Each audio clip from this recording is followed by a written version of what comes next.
Jonesboro, it's good to see you. How we doing, everybody? Woo. That was really good, I'm not gonna lie. So we're gonna try it. In fact, I'm gonna start all the way from the beginning. I'm gonna mic back on the stage. I'm gonna walk off the stage. And we'll try this again.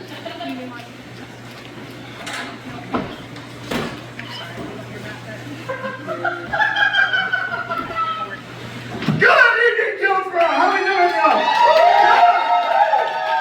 That is much better. I have the cord tangled up around there. There we go. Welcome to Two Guys in the Mic 4. My name is Bryce Moore. I'll be your host this evening. We've got a heck of a show for y'all tonight. I'm so excited. Aren't you all excited? Yeah. Good. Good. So I'll ask you again. I'll tell you what, folks. You're too fat if you fall in the bathtub and you don't have any space to bounce between the walls. This happened to me in December. It took me about 5 minutes to get up. I'm not a player. Any of y'all keep some emergency bathtub money?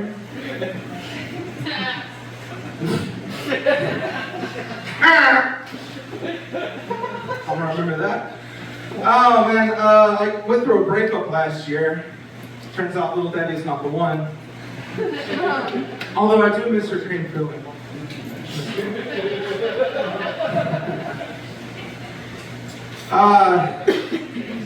You know that feeling when you consider watching a movie and then you start thinking about different parts of the movie and you think through all the different scenes throughout the whole thing, the overall plot, and then you're like, well, I basically just watched the movie, so you don't watch the movie?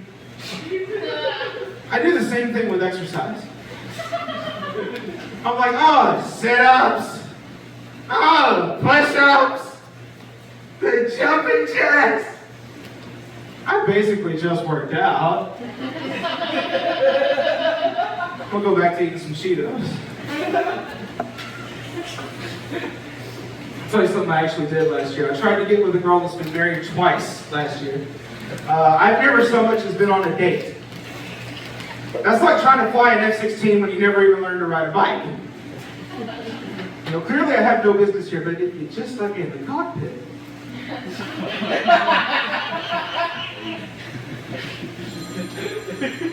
Answer the phone and turn the phone off, please. But no, answer it, call him back, and sell him a ticket at half price. That's called thinking right there. I have a coworker.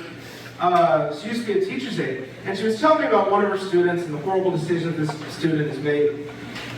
And I was just kind of half kidding. I was like, what's the deal? Is he stupid? And she goes, he's in sped. I don't know what's worse, the fact that that's what she said, or the fact that I had to ask her what sped is. And then she tells me it's special education. I was like, oh, okay, I got it. You know, special education, you abbreviated SPED. I got it. It makes sense to me. What a horrible thing to call us slow kids. Because you know there's some parents somewhere who's like, Eddie, your teacher says you're a little slow. We're going to put you in a class, see if we can get you sped up.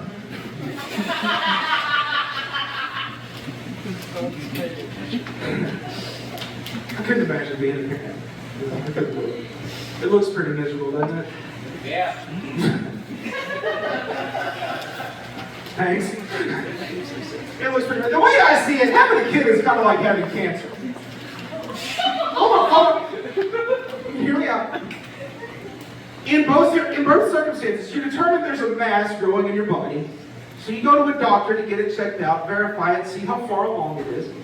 And then you can get rid of it in certain states. You can get rid of it, be free of it, or you can choose to keep it, maybe even name it. And it'll just grow larger and larger and eventually it becomes terminal. Hold on, it keeps going.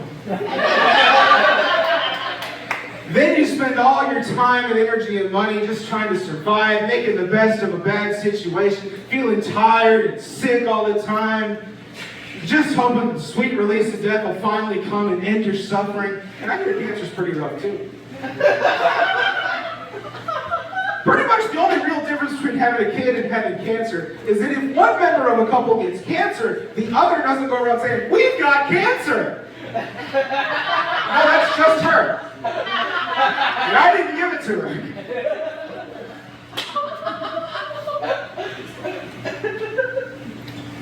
I was really considering not running that joke tonight, but I'm glad it worked. You ever been out in public and there's somebody that runs into you and they know you like really well, like they know your whole life story, your entire family, and for the life of you, you have no idea who that person is? You never seem to be on the other end of that, do you? I can't manage to do that to anybody else, you know? So here's what I'm going to start doing, because I want to know what that feels like.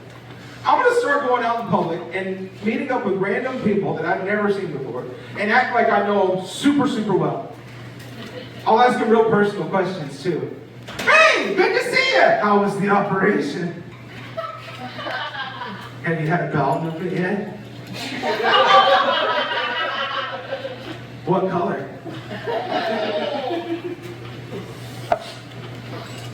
What do you say we come fooling around and put some comedians up on stage? We're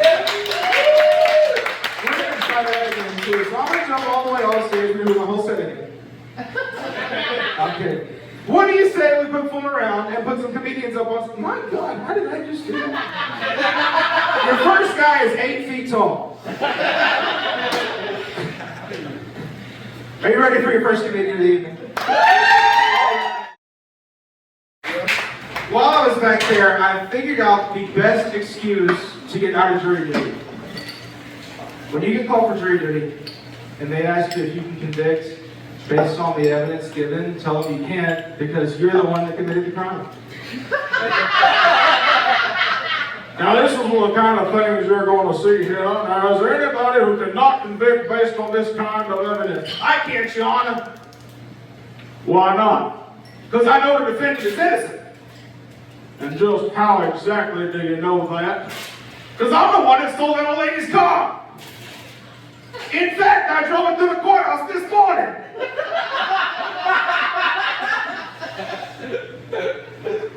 I thought of that watching an episode of Family Guy.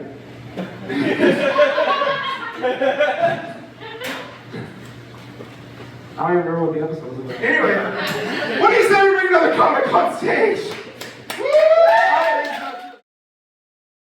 Well, if you've ever seen me host anything before, you know I like to take a look at the news.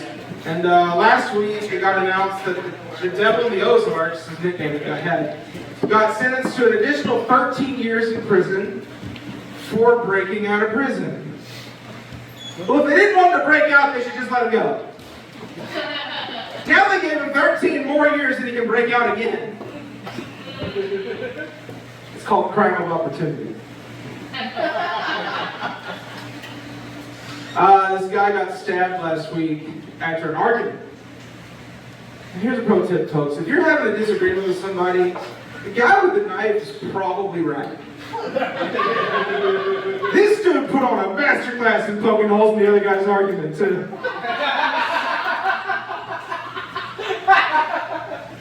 All I'm saying is it sounds like Crow had a point, right? And if you didn't like that one, you're going to hate this one.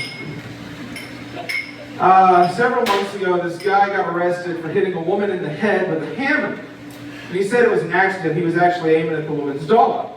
He just hit the wrong bitch.